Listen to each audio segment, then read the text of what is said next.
Back after the break. You are watching Suno Pakistan और अब बात करेंगे क्रिकेट की, पीएसएल की। और इस पर बात करने के लिए हमें स्टूडियोज में ज्वाइन किया है इरफान जहीर साहब ने, जो कि हमारे स्पोर्ट्स एनालिस्ट हैं, जबरदस्त एंकर पर्सन है।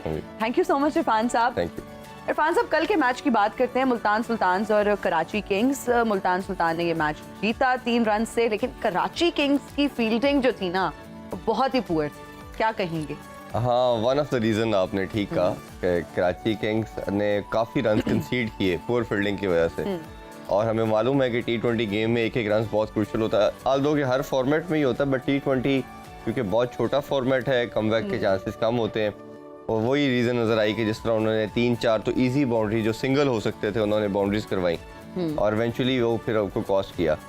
कराची की अगर बात करें तो मोस्ट ऑफ द बॉक्सेस को वो प्रॉपर्ली टिक कर रहे हैं, बट एक आधी चीज़ ऐसे हर मैच में कर रहे हैं जिससे वो बड़ा क्लोज मैच हारे हैं। और हमने देखा है कि जो उन्होंने अपने 4 मैचेस में से 3 हारे हैं वो बहुत ही क्लोज मैच हारे हैं। Exactly. और 3 मैच तो कोई 5 रन से, कोई 2 रन से, कल वाला 3 रन से, फिर इसी तरह 5 रन से, बहुत उन्होंने बहुत ही ज़्यादा क्लोज मैचेस हारे जो कि easily that had been converted in their victory as well. तो वो मेरा ख्याल है कुछ चीज़ें फिनिशिंग जो लाइन को क्रॉस करना होता है वो नहीं कर पा रहे। उसके कई फैक्टर हो सकते हैं, कोई फिनिशिंग के रोल वाला नहीं है। माद अपनी एफर्ट से ज़्यादा पुट इन कर रहे हैं एज ए कैप्टन भी और एज ए बैटर भी, हालांकि वो बॉलिंग ऑलराउंडर हैं बट बैटिंग में बड़ी अच्छी परफॉर्मेंसेस दे रहे हैं। शोएब मलिक से एक्सपेक्ट किया जाता है कि वो आके ये चीज़ करे, बट अनफॉर्चुनेटली वो परफॉर्मेंस तो दे रहे हैं अपनी, बट वो लाइन को पार नहीं कर पा रहे।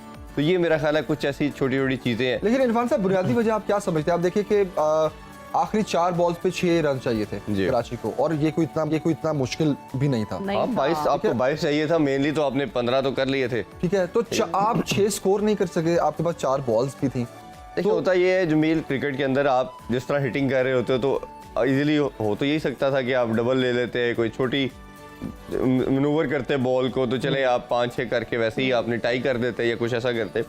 बट क्रिकेट में होता है कि जो आपका मोमेंटम बना होता है आप उसी को कैरी करने की कोशिश करते हो। जैसे वो छक्के लगा रहे थे तो उनका था किसी मोमेंटम पे एक बाउंड्री बस हमें चाहिए, हम मैच को फिनिश कर देंगे।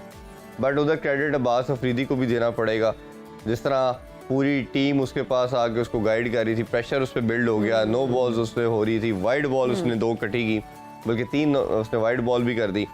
फिर उसने जिस तरह कमबैक किया, ये बहुत ही मुश्किल होता है इतने बड़े प्लेटफॉर्म के ऊपर जब पूरी दुनिया आपको देख रही है और आपको इस तरह फिर हिटिंग भी हो चुकी है और मैच ऑलमोस्ट आप हार चुके हो, फिर कमबैक करना, अपने नर्व्स को कंट्रोल करना, ये बहुत बड़ी बात थी। और जितना क्रेडिट उस लड़के को दिया जाए वो कम है। एहसानुल्लाह की जब हम बात करते हैं, एक उसका भी जिक्र साथ करना पड़ेगा। मेरा ख्याल है डिफरेंस तो वही था, एहसानुल्लाह फिर दोबारा बने। आल्दो कि उन्होंने विकेट कोई नहीं ली, बट हार्डली उन्होंने 17 रन दिए। तो ये एक बहुत बड़ी बात है कि T20 और आप चेज ऑलमोस्ट आपने टारगेट को जो सेव करना वो 197 है और आप इतना बड़ा टोटल को सेव कर रहे हो, सिर्फ 17 दे रहे हैं। तो ये मेरा ख्याल है कि एहसानुल्लाह भी it is written on the wall कि वो पाकिस्तान में की टीम में आने के लिए बिल्कुल रेडी है। तो कभी एक वक्त होता था लाहौर कलंदर्स का ये हाल होता तो लाहौर कलंदर्स पे हम इस तरह की बात किया करते थे कि इंटैक्ट नहीं है टीम और परफॉर्मेंस अच्छी नहीं दे रही। तो अब कराची का ये हाल है, कोयटा का भी यही हाल है, कोयटा का भी यही हाल है। लेकिन लाहौर कलंदर्स ने जितना इम्प्रूव किया, अब जिस तरह 2 गैर मुल्की खिलाड़ी भी इंग्लैंड के ज्वाइन करने जा रहे हैं, तो do you think Lahore Qalandars की टीम मजीद स्ट्रांग होने जा रही है इस एडिशन के बाद? बिल्कुल ऐसा ही है। उनका यही था कि बैटिंग थोड़ी सी वीक लग रही थी, बॉलिंग तो उनकी जैसे हम सब जानते हैं कि इस PSL की या वैसे भी जनरली भी देखा जाए शायद दुनिया की जितनी भी लीग्स है सबसे बेस्ट लाहौर कलंदर की लाइनअप नजर आती है। पर्टिकुलरली जब से हमने देखा कि राशिद खान भी उनकी टीम का पार्ट बन चुके हैं, तो बहुत ज़बरदस्त साइड है।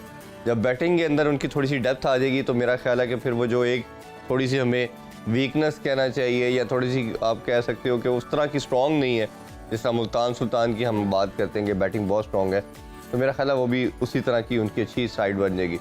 और फिर जो फाइनलिस्ट की जर्नी की तरफ नज़र आ रहे हैं, ये दोनों साइड नज़र आ रही हैं कि ऐसी साइड नज़र आ रही हैं जो अनबीटेबल नज़र आ रही हैं और बड़ी स्ट्रॉन्ग साइड्स हैं। तीसरी टीम की अगर बात करें तो इस्लामाबाद यूनाइटेड भी हंट में नज़र आ रही है, बट उनका कहीं ना कहीं मुझे लगता है कि मेथड एग्रेसिव ही है, हर बॉल पे हिट करने वाला मेथड है।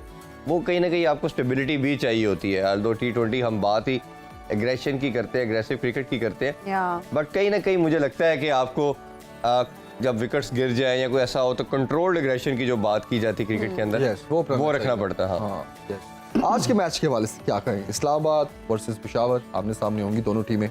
बड़ा ज़बरदस्त मुकाबला एक्सपेक्ट किया जा रहा है, क्योंकि मुझे लगता है कि दोनों एक तरह की साइड है। ज़ल्मी का भी बैलेंस अब बनता चला जा रहा है। वहाब ने लास्ट मैच में अच्छी बॉल की, क्योंकि वहाब आज परफॉर्म करते हैं तो टीम अच्छा परफॉर्म करती है। तो मेरा ख्याल है कि फिर बाबर भी रन करे, हारिस बड़ा अच्छा है, साइम अयूब की बात की जाए वो एक बहुत अच्छा प्रॉस्पेक्ट है। तो इनकी भी टीम का कम्बिनेशन एक बड़ा ज़बरदस्त नज़र आ रहा है, और पॉल उनके पास है, जिमी निशम है। तो मेरा ख्याल है कि बहुत एक अच्छा तगड़ा मुकाबला हमारे व्यूवर्स को आज देखने को मिलेगा, और ये भी समहाउ डिटरमिन करेगा कि जैसे टॉप 2 टीम्स का तो हमें पता चल रहा है कि ये इस PSL की टीम्स हैं, ये समहाउ डिटरमिन करेगा तीसरे नंबर की टीम कौन सी है। बिल्कुल। फिर वो चौथे नंबर की टीम के लिए लड़ाई हो जाएगी। तो ये भी एक समहाउ एक जर्नी के लिहाज से एक अच्छा है कि आपको पता चलेगा दोनों में से ज़्यादा स्ट्रॉन्ग साइड कौन सी है। आज के मैच में इस्लामाबाद यूनाइटेड फेवरेट है। हाँ, ऑन पेपर देखा जाए तो इस्लामाबाद यूनाइटेड को थोड़ा ज़्यादा अच्छा है, उनका मोमेंटम थोड़ा बेहतर है। शादाब की कैप्टनसी ज़्यादा अच्छी नज़र आ रही है, डिसीजन बड़े अच्छे कर रहे हैं। अच्छी चीज़ उनकी है कि कोई भी सिचुएशन हो घबराते नहीं है, ना वो घबराते हैं ना उनकी टीम पैनिक करती है। कोई भी आप उनका प्रीवियस सीजन के मैच के देख लें, इसको भी देख लें, ज़रा कूल एंड काम रहते हैं, कोई ऐसा अग्रेसिवनेस नहीं लेके आते।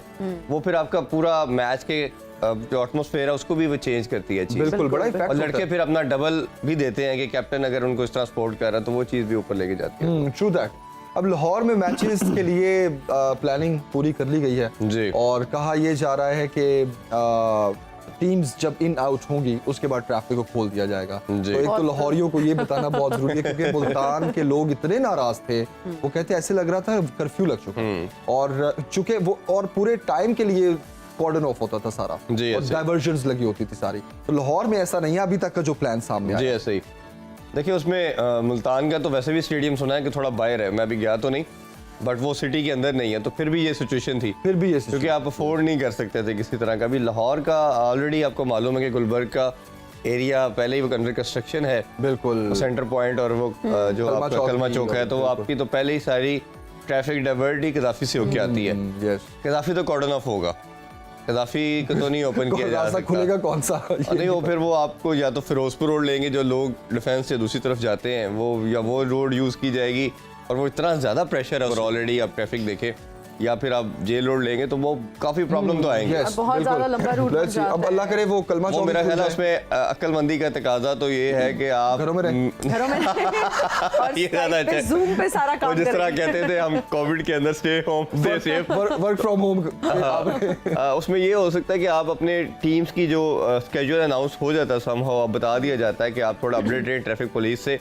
कब वो टीम्स इन कर रही आउट कर रही, क्योंकि 15 से 20 मिनट का पीरियड होता है जब वो होटल से कदाफी स्टेडियम आती है। इसी तरह वापसी के लिए भी यही टाइम होता है। तो वो जो 15-20 मिनट की जब आपका वो एक ब्रेक लगता है पूरी ट्रैफिक को, तो वो फिर आपका पूरा वो बहुत प्रेशर क्लस्टर बन जाते हैं, कंजेशन बहुत हो जाती है। वो कंजेशन को अवॉइड करने के लिए आप हाफ एन आवर का कुछ सिस्टम ऐसा करना है, पहले से शेड्यूल दे दिया जाए ना, ये थोड़ा पहले निकल आइए, थोड़ा बाद में जाएं। एक चीज अच्छी ये है कि प्रीवियस PSL में भी हमने देखा कि आपके जितना भी गुलबर्ग के बिजनेसेस थे उसको क्लोज नहीं किया गया। उससे पीछे क्या होता था कि आपकी तमाम गुलबर्ग की जितनी भी मार्केट्स हैं उनको भी बंद कर दिया जाता है। यस, आपको पता लिबर्टी है आपका, बिल्कुल। लेट्स सी अब इस बार क्या सब देयर ऑल ओपन, अभी ऐसी कोई नोटिफिकेशन नहीं आई इस दफा, बिल्कुल कि बिजनेस के इफेक्ट नहीं हो रहा। तो इरफान साहब फिर जा रहे हैं हम मैचेस देखने लाहौर जी, स्टेडियम, इंशाल्लाह। चले फिर हमें भी साथ लेके जाइएगा। अभी हम जनाब पॉइंट्स टेबल पर नजर डालते हैं जाते जाते। मुल्तान सुल्तान्स जो है नंबर 1 पे, लाहौर कलंदर्स नंबर 2 पे, पेशावर तीसरे नंबर पे, कराची चौथे, इस्लामाबाद 5वें और क्वेटा ग्लैडिएटर्स आखिरी नंबर पर। लेकिन इस्लामाबाद की एक चीज देखें ना, सिर्फ उसने 2 मैच खेले हैं, तो वो उसका 5वें पे आना मसला नहीं है, क्योंकि उसने अभी हार्डली 2 मैचेस खेले, सबसे कम एक जीता एक हारा, सबसे कम मैचेस खेले हैं, तो वो they have ability to come on the top as well. तो वो मेरा ख्याल है कि ऊपर आएंगे। मुल्तान को सस्टेन करना पड़ेगा। मुल्तान कर रहे हैं जी, मुल्तान जबरदस्त जा रहे हैं। कैसे करें, इंशाल्लाह आगे भी करेंगे, आप फिक्र ना करें। आप अनप्रेडिक्टेबल है ना, आप लाहौर कलंदर्स के अनप्रेडिक्टेबल है, आपको यू नेवर नो, लेकिन दुआ तो कर नीचे सकते हैं वाला ना। ऊपर आ जाए, ऊपर लेकिन वाला नीचे आ positive तो जाए। सोच सकते हैं ना आप लाहौर कलंदर्स के बारे में। आप जितना पॉजिटिव सोचती है ना, मुझे पता है, खासतौर पे टीम्स के बारे में जी, जी, और मैचेस के बारे में। I would really want to appreciate you Hina, Thank you, thank you, जितनी आप पॉजिटिव है माशाल्लाह, Thank बहुत you, positive thank vibes you. आती Means a हैं, lot. खासतौर पर मैचेस को लेकर। Coming from you, this actually means a lot। और यहाँ पर हमारे प्रोग्राम का भी वक्त खत्म हो चुका है। बहुत शुक्रिया इरफान ज़हीर साहब हमें सुनो पाकिस्तान में ज्वाइन करने के लिए। नाजरीन आपसे लेंगे इजाजत, अपना बहुत ख्याल रखिएगा। मुझे और जमीत सुखेरा को दीजिए इजाजत। अल्लाह हाफिज, बाय बाय।